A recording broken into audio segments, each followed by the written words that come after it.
candidate who meets 70 to 80% of these qualifications that I'm about to go over right now is considered competent for this role. Use this as your guide. You've probably heard that the most important person in a trust is the grantor. That's wrong. The most important person in a functioning private trust is the trustee. You already know the basic architecture. The grantor transfer property, the beneficiaries receive distributions, the trust holds title, so you don't have to. You've probably been building this structure for weeks, maybe longer, and making it work starts with one decision that most people get wrong. When it's time to name a trustee, most people pick a family member, a close contact, I'm just saying, or the first willing person they can find, and they move on.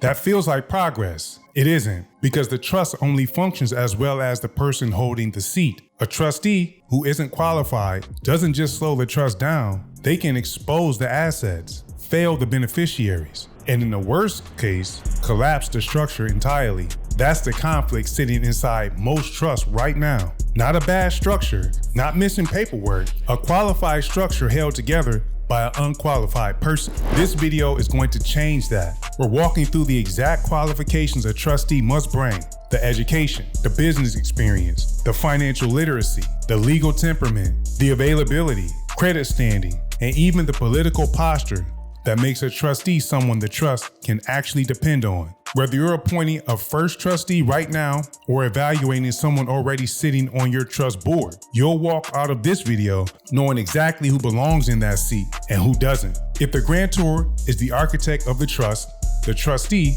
is the one who keeps the building standing. Let's get into it. Here's where most people are right now. They understand the trust, they've committed to the structure, and they want protection and control without personal exposure. What they don't yet see is that all of that depends on the person sitting in the trustee seat. Not the document, not the formation, the person. People treat the trustee position like it's ceremonial. A name on a document, it's not. A trustee carries legal authority and legal responsibility simultaneously. They manage assets that don't belong to them personally. They make decisions that affect every beneficiary on the trust. They interact with contracts, financial institutions, outside parties in some cases, courts. They are expected to grow with the trust as the trust grows. Here's where the gap appears. The grantor often chooses trustees from personal contacts, people they know, people they trust personally. That's not necessarily wrong, but those individuals may not fully meet the demands of the role when they start. The expectation is that they grow into it. Some do and some don't. A trustee who doesn't grow with the role becomes what the literature calls a dummy trustee. They hold the title, they sign when asked, but they don't advance the trust interests. They don't engage with the administration, and they create dead weight in the structure. Even professionals, accountants, attorneys can fall into this pattern if their obligations pull their attention away. And here is the consequence no one talks about. When trustees fail to take proper control and advance the trust interests, beneficiaries have legal standing to demand an immediate, full payout, not a partial distribution, a full payout. And if the assets aren't liquid, if the trust can't absorb that demand, the structure fails. Without a functioning trust, there is no trust. This is why trustee selection is not a formality. It is a structural decision. When a trustee isn't performing, you have two options. One is removal. The other, and often the better solution, is addition. In a statutory trust, legal authority has noted that courts generally require clear cause before ordering a trustee's removal, and many courts have held that removal is outside their jurisdiction altogether. So don't assume the legal system steps in and handles it cleanly. Your trust structure handles it internally through the protector role before the trust accumulates significant financial standing. But the smarter move before you ever reach that point, if a trustee is in over their head as the trust grows, bring in an additional trustee. What looks like incompetence is often just someone who never had the support to manage assets at scale. A trust is designed to be a team operation, so you got to build it like one. There is a hiring framework for trustees. Not every candidate will meet every standard, and that is acceptable. A candidate who meets 70 to 80% of these qualifications that I'm about to go over right now is considered competent for this role. Use this as your guide. This is the shift. You're no longer guessing who to put in the seat. You're evaluated against a standard that eliminates the guesswork. And that's exactly what your trust needs to hold its structure over time. Let's get into it. Education. A high school diploma or equivalent self-education that demonstrates credible, functional ability. This is the floor. The trust is a serious instrument. Trustees must be able to read, comprehend, and communicate at a professional level. Age, 30 or older. Younger candidates typically lack the life experience needed to navigate complex financial and legal decisions with composure. This isn't about intelligence. It's about judgment developed through time.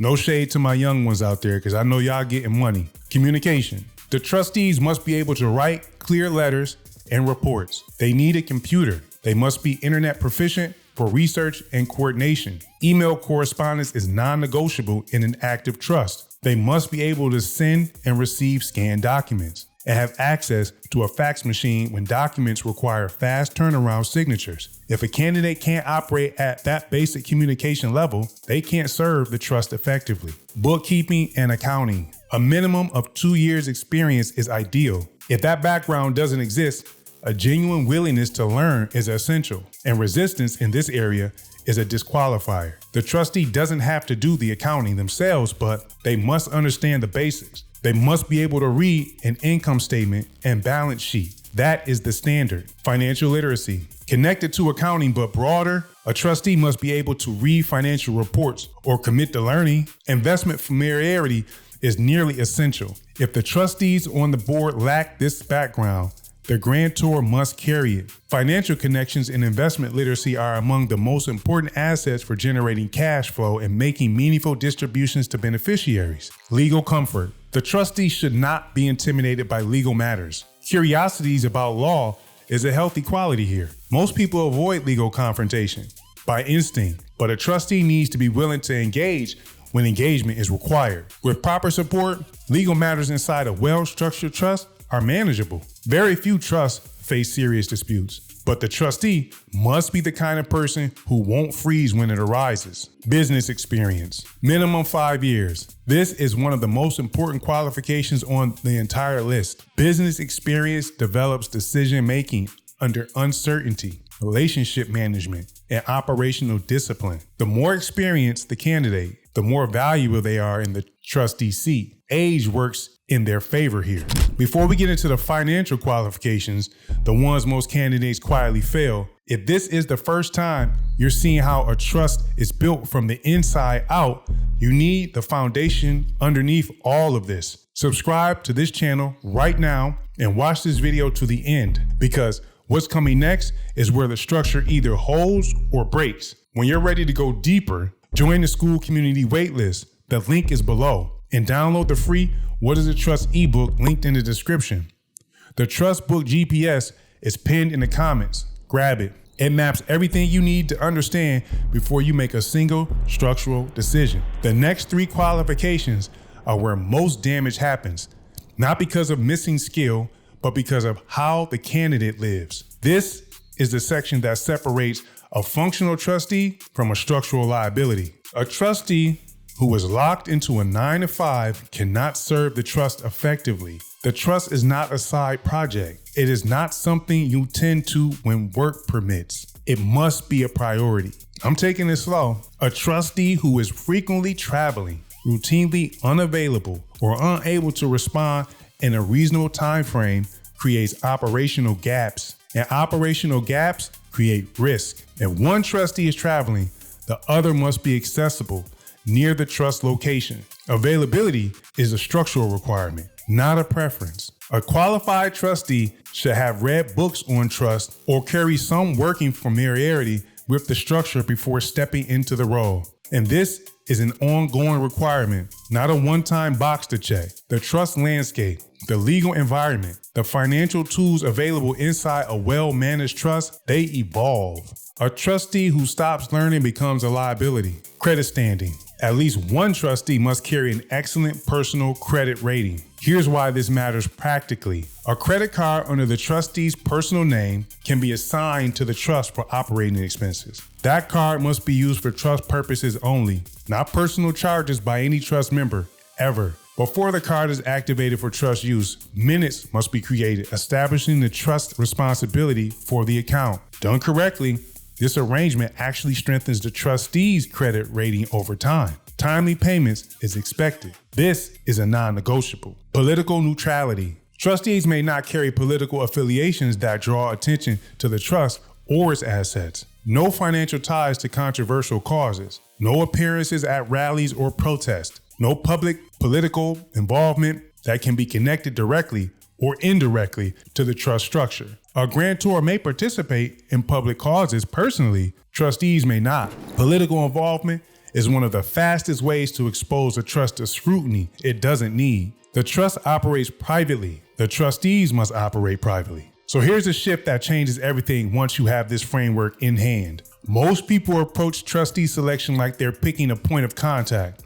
One person, one name on a document. That thinking is now behind you. The Private Express Trust is built around a board of trustees, a collective structure where responsibilities are shared. Decisions are documented through trust minutes, and no single individual carries the full administrative weight alone. That structure is also when a trustee underperforms, because when you're evaluating candidates, whether they are coming in with prior experience or stepping into the role for the first time, use the 70 to 80% benchmark. No candidate is perfect, but the combination of business experience, financial literacy, legal temperament, communication capacity, availability, credit standing, and political neutrality is what builds a board that can actually do the job. You started this video unsure of who belongs in the trustee seat. Now you have a hiring framework, a qualification standard, and a clear picture of what disqualifies someone before the trust reaches real financial standing. The guesswork is gone. What's left is the decision and the confidence to make it correctly. The trust is only as strong as the people inside it, so choose accordingly. If you made it this far, you're not casually curious about trust. You're building something, and you're building it right. Here's what to do right now. Subscribe to Wealth Locked In. Every video in this series will sharpen your understanding of how a private express trust actually operates from the inside. Watch this video to the end and then keep going. Join the school community waitlist. That's where the deeper work happens. The real conversations and the structure for what comes next. Download the free What is a Trust ebook. It's linked in the description, and pick up the Trust Book GPS pinned in the comments. That's your roadmap. You gotta use it. You now know who belongs in the trustee seat. You have the framework, the understanding, and the clarity to make that call with confidence. The guesswork is behind you, and the structure you're building now has the right people inside it to hold. But here's what's waiting on the other side of that decision. Once a qualified trustee steps into this role, they face a specific set of legal and operational duties they are now responsible for. Knowing who to appoint is solved. Now you face what they're actually required to do, and what happens inside the trust when those duties aren't met. That's the next video, and I will see you there.